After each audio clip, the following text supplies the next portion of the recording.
Hello guys, இன்னைக்கு ஒரு புது ஸ்டோரி தான் தூக்கிட்டு வந்திருக்கேன். Contract marriage. நீங்கள் எல்லாரும் இன்ஸ்டாகிராமில் போய் ஆசையாக கேட்டிங்களா கான்ட்ராக்ட் மேரேஜ் போடுங்கன்னு. ஸோ அதே மாதிரி நீங்கள் ஆசைப்பட்ட மாதிரி தூக்கிட்டு வந்துட்டேன். ஸோ இந்த ஸ்டோரியில் நீங்கள் எதிர்பார்க்குற ரொமான்டிக் அண்ட் நிறையா சின்ன சின்ன இடத்துல க்யூட்டான மூமெண்ட்ஸ், லவ்லினஸ், எமோஷன் எல்லாமே நிறையா இருக்கும். ஸோ மிஸ் பண்ணாமல் பாருங்கள். So let's continue to the part 1. So இந்த எபிசோட ஸ்டார்டிங் சீன்லேயே மீரா உட்காந்து அழுதுட்ருக்கா. ஆக்சுவலி மீரா தான் இந்த ஸ்டோரியோட ஹீரோயின். மீரா உட்காந்து பயங்கரமாக அழுதுட்ருக்கா. அப்போ தான் அவள் கண்ணாடியில் நிமிர்ந்து பார்க்குறா. அவள் மணப்பெண் கோலத்தில் இருக்கா. அந்த கோலத்தில் இருக்கும்போதே அவள் அழுதுட்ருக்கா. பட் அவள் கழுத்தில் ஃபுல்லாக நகை எல்லாத்தையும் போட்டிருக்காங்க. கலையில் ஃபுல்லாக வளையல், பெரிய கம்மல், ஹேர் ஸ்டைல் எல்லாம் போட்டுட்டாங்க. மேக்கப் கொண்டு முடிச்சிட்டாங்க. ஆனாலும் அவள் உட்காந்து அழுதுட்ருக்கா. ஏன் இந்த கல்யாணம் நடக்குது, ஏன் இந்த கல்யாணம் நடக்குது, எனக்கு இது வேண்டாம் அப்படின்னு பயங்கரமாக அழுகிறா. அவள் அழுததில் அவளுக்கு போட்டிருந்த மேக்கப் அப்படியே கலைஞ்சி போச்சு. கண்மை எல்லாம் அப்படியே கீழே தடவி வந்து விழுந்திருக்கு. இதை அவங்க அம்மா பார்த்துட்டு டிஷ்யூ பேப்பர் எடுத்துகிட்டு தொடச்சிட்டே, என்ன பண்ணுற, கல்யாண வீட்டில் எதுக்கு எல்லாம் வீட்டு மாதிரி உட்காந்து அழுதுட்ருக்க, இப்படிலாம் பண்ணாத, இது கொஞ்சம் கூட நல்லா இல்லை. அம்மா எனக்கு இந்த கல்யாணம் வேண்டாம்மா. மிரா புரிஞ்சுக்கோ, வேறு வழி இல்லை, இதை நீ பண்ணி தான் ஆகணும். அம்மா எதுவும் பேசாத, வாய முடு. ஏம்மா மேக்கப் ஆர்டிஸ்ட் பொண்ணு, இங்கே வாம்மா. என் பொண்ணு ஒரு எமோஷனில் அழுதுட்டா, அதனால் மேக்கப்பில் கொஞ்சம் கலைஞ்சி போச்சு, திருப்பியும் போட்டு விட்றியா? ஷியோர், வந்து போட்டுவிடு. மேம் ஃபேஸ் காட்டுங்க அப்படின்னு அவங்க மேக்கப் போட ட்ரை பண்ணுறாங்க. பட் மிராவா, ஒரு செகண்ட், நான் ஃபேஸ் வாஷ் பண்ணிட்டு வரவா? ஏன் மேம், ஷோர், நீங்கள் வாஷ் பண்ணிட்டு வாங்க, தேங்க்யூ அப்படின்னு சொல்லிவிட்டு மீரா அப்படியே ரெஸ்ட் ரூமுக்கு போய் பயங்கரமாக அழுகிறா.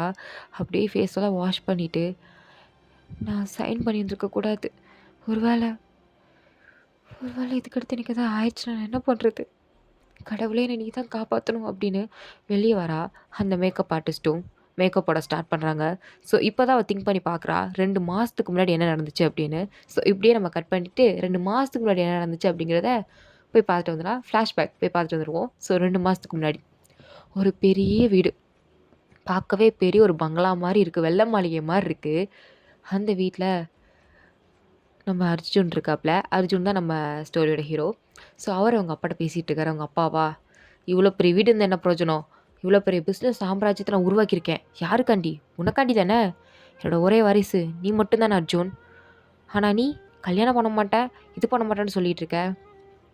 டேட், எனக்கு இந்த கல்யாணத்தெல்லாம் நம்பிக்கை கிடையாது. கல்யாணம், லவ்வு, ஃபீலிங்ஸு, எனக்கு இந்த பொண்ணுங்களே சுத்தமாக பிடிக்காது டேட், உங்களுக்கு தெரியும்ல.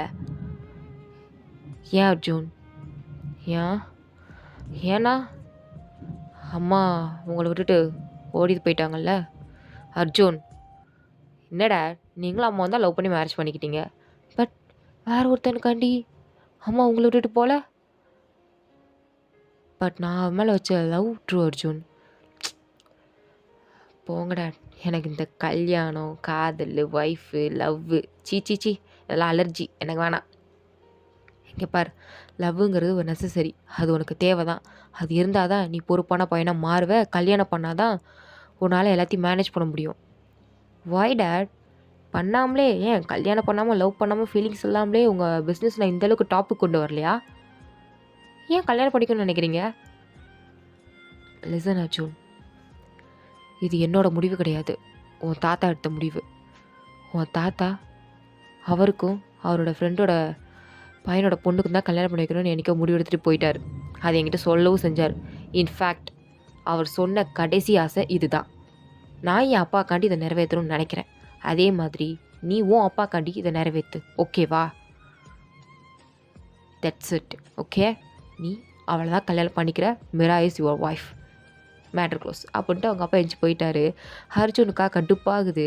அப்படியே கடுப்பில் தூக்கி போட்டலாம், உடைக்கலாம் அப்படின்ட்டு ஒரு ஜாடி எடுக்கிறான். எதுக்கு, அவங்க அம்மா ஃபோட்டோ இருக்குது. அப்படியே மூட் ஆகி இவங்க அப்படின்ட்டு திரும்பும்போது இன்னொருத்தவங்க வந்து நிற்கிறாங்க.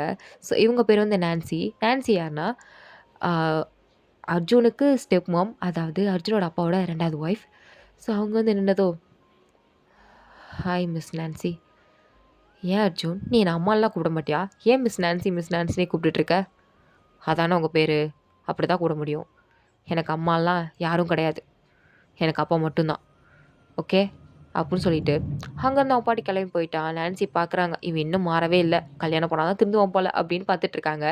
எங்கே மிராவை காமிச்சா அவள் அழுதுகிட்டே பேக்கில் ஒரு ஃபோட்டோவை அவங்க அம்மாவுக்கு தெரியாமல் எடுத்து வச்சிட்ருக்கா.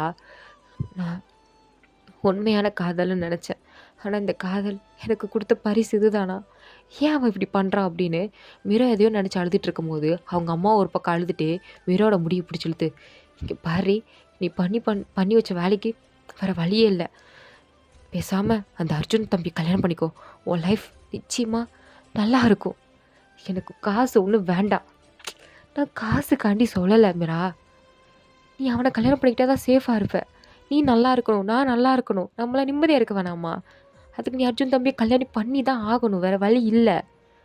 அம்மா வேணாம்மா ப்ளீஸ்மா, நான் நான் வேண்டாம் ப்ளீஸ் வேணாம்மா, நான் அர்ஜுனை கல்யாணம் பண்ணிக்கலம்மா ப்ளீஸ்மா, நீ அர்ஜுனை தான் கல்யாணம் பண்ணிக்கணும், இல்லைன்னா உன்னாலே தப்பிக்க முடியாது, என்னையாலே தப்பிக்க முடியாது, உனக்கு தெரியும்ல, ஸோ நீ இதை பண்ணி தான் ஆகணும் அப்படின்ட்டாங்க.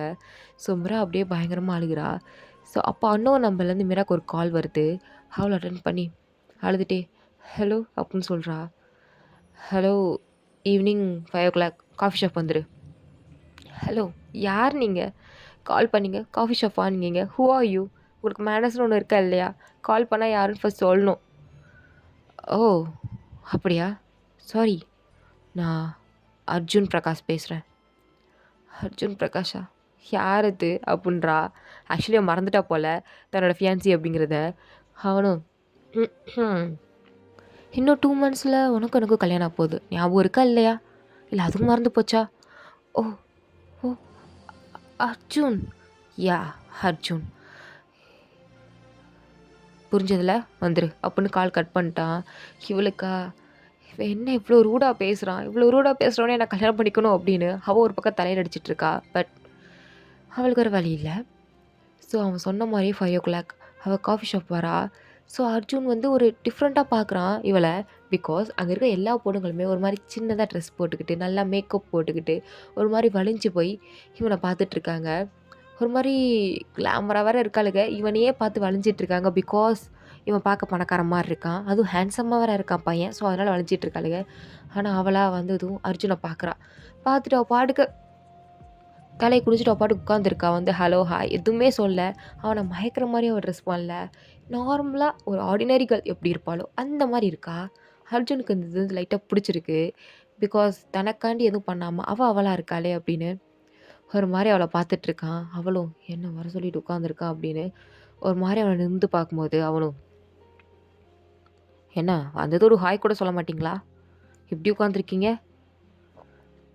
Sorry hi, wow sorry hi, ரெண்டும் ஒரு போல் சொல்கிறீங்க, இந்தா அப்படின்னு ஒரு கான்ட்ராக்டை எடுத்து வைக்கிறான். அதையும் மீற எடுத்து பார்க்குறா. பார்த்தா 1 வருஷம் மேரேஜ் கான்ட்ராக்ட்னு போட்டிருக்கு. No feelings, no love, no romance, no touching அப்படின்னு போட்டிருக்கு. இது அப்படியே ஒரு மாதிரி பார்க்குறா. பார்த்துட்டு அவனை பார்க்கும்போது no feelings, no love, no drama, simple, just 1 year தான் கான்ட்ராக்ட், கல்யாணம் பண்ணிக்கலாம், 1 yearக்கு அப்புறம் நான் டிவோர்ஸ் பண்ணிக்கிறேன், பட் அந்த 1 yearக்கு அப்புறம் உன் லைஃப்பை நான் செட்டில் பண்ணுறேன், சைன் மட்டும் நீ போட்டால் போதும், நான் எங்கள் அப்பாவோட ஆசைக்காண்டி தான் பண்ணுறேன், எனக்கு இந்த லவ் மேலாம் இன்ட்ரெஸ்ட் இல்லை, மேரேஜ் மேலே சுத்தமாக இன்ட்ரெஸ்ட் இல்லை, பொண்ணுங்க மேலே ஒரு எண்ணமே இல்லை, போடு அப்படின்னு சொன்னதும் வேற அப்படியே ஒரு மாதிரி கண் கலங்கி போயிட்டா. இவன் என்ன இப்படி பேசுகிறான், இப்படிப்பட்ட ஒருத்தனே நம்ம கல்யாணம் பண்ணி வாழ போகிறோம் அப்படின்னு ஒரு மாதிரி முழிச்சிட்டே, இது மேரேஜ் இல்லை, இது ஏதோ பிஸ்னஸ் டீலிங் மாதிரி இருக்குது. எக்ஸாக்ட்லி, இது ஒரு பிஸ்னஸ் டீலிங் மாதிரி தான். பட் என்ன எதுவுமே உண்மை இல்லைல்ல, அதுதான் இல்லை, நம்ம கல்யாணம் மட்டும் உண்மை, அதை தவிர்த்து எதுவும் உண்மை கிடையாது. அப்படி சொன்னதும் மிரா அப்படியே அர்ஜுனோட கண்ணை 2 செகண்ட் பார்த்துட்டு அவள் கண்ணீரோடு அந்த பேப்பரை பார்க்குறா. அர்ஜுனுக்கா ஒரு செகண்ட் ஒரு மாதிரி ஹார்ட்டே ஸ்டாப் பண்ண மாதிரி இருக்கா. அவள் பார்த்ததும் அப்படியே அவளே பார்க்குறான். ஒரு வேளை சைன் பண்ண மாட்டாளோ, இல்லை நான் நல்ல பொண்ணு, கல்யாணம் பண்ணால் ஒருத்தனை மட்டும் கல்யாணம் பண்ணி உண்மையாக இருப்பேன் அப்படின்னு சொல்லுவாளோ, எதுவும் சீன் போடுவாளோ, பார்க்க வர அப்படி தான் இருக்கா அப்படின்னு அவள் ஏதோ திங்க் பண்ணிட்டு அவளை பார்த்தா. அவளா யோசிக்கவே இல்லை, டக்குன்னு சைன் பண்ணிவிட்டு அவ்வளோதான் ஓகே இந்தாங்க அப்படின்னு குடுத்துட்டு, அவ பாட்டுக்கு விறுவிறுன்னு போயிட்டா. திரும்பி எதுக்கு இது பண்றீங்க? அப்படின்லாம் எதுவுமே கேட்கல. சைன் பண்ணா, குடுத்தா, சிம்பிளா கிளம்பி போயிட்டா. அர்ஜுன் அப்படியே ஒரு மாரி ஷாக்ல இருக்கான். அப்படியே ஷாக் ஆயி அவள பார்த்துட்டு இருக்கும்போது, அப்பதான் அர்ஜுனோட அசிஸ்டன்ட் வந்து உள்ள வராரு. "Good morning sir." "பாபி, இது evening." "Oh! Sorry sir, sorry sir. Uh good evening sir." "Uh என்ன சார்? மேடமையே ஒரு மாரி பார்த்துட்டு இருக்கீங்க. மேடம் போயிட்டாங்க. நான் வேணா கூப்பிட்டு வரவா?" "No, no, no, no. வேண்டாம், வேண்டாம்." இவ ஒரு மாரி டிஃப்ரெண்ட்டா இருக்கா. நான் கூட முடியாது அப்படி இப்படின்னு ஏதோ சீன் போடுவான்னு நெனச்சேன். இல்லன்னா இந்த வலியறாளுகளே இவளுகள மாரி வழிஞ்சிட்ருப்பா. என்ன விட்டு போமாட்டா. ரொம்ப மொரண்டு பிடிப்பா. வேற பொண்ணு பார்க்கணும்னு நெனச்சிட்டு இருந்தேன். But she she is very different. So simple. You know Bobby, நான் ஜஸ்ட் கேட்க கூட இல்ல. எடுத்து வச்சேன், சொன்னேன். அவ திருப்பி எனக்கு இது வேணும், அது வேணும் டிமாண்ட் கூட பண்ணல. பணம் வேணும் எதுவுமே அவ கேட்கல. சிம்பிளா சைன் பண்ணிட்டு அவ பாட்டுக்கு போயிட்டா. ஐ லைக் ஹர் கேரக்டர் அப்புட்ன்றாரு. ஸோ அப்படியே சீன் கட் ஆகி இப்போ மேக்கப் போட்டுக்கிட்டு இருக்க அந்த 2 மந்த்ஸ்க்கு ஆஃப்டர் வருது. இப்போ மீரா மேக்கப் பண்ணி முடிச்சதுக்கப்புறம் அர்ஜுன் கிட்ட தான் கூட்டிட்டு போறாங்க. பிகாஸ் கல்யாணம் பண்ணணும் இல்லையா? ஸோ அதுக்கு தான் கூட்டு போறாங்க. அப்போ அர்ஜுனோட ஃபேஸ மீரா பார்க்குறா. ரொம்ப ரூடா இருக்கு. இவ ஃபேஸ் அப்படியே பாவப்பட்ட போய் மாரி இருக்குது. ஸோ ஒரு வழியா அவங்களுக்கு கல்யாணமும் ஆகி முடியுது. மீராவும் அவங்க அம்மா ஹக் பண்ணிட்டு பத்திரமா இருமான்னு அழுது செஞ்சிரா. இவ அழுகுறத பார்க்கும்போது அர்ஜுனுக்கு டிஃப்ரெண்ட்டா இருக்கு. பொண்ணுங்கன்னா இவ்வளோ கஷ்டப்படணுமா என்ன? அம்மா அப்பா விட்டுட்டுலாம் வரணுமா? அப்படின்னு ஒரு மாரி கஷ்டமா பார்த்துட்ருக்கான். பார்த்துட்டு 2 பேரும் அப்படியே கார்ல ஏறி ட்ராவல் பண்ணி போறாங்க. அவங்க புதுசா வாழ போற வீட்டுக்கு.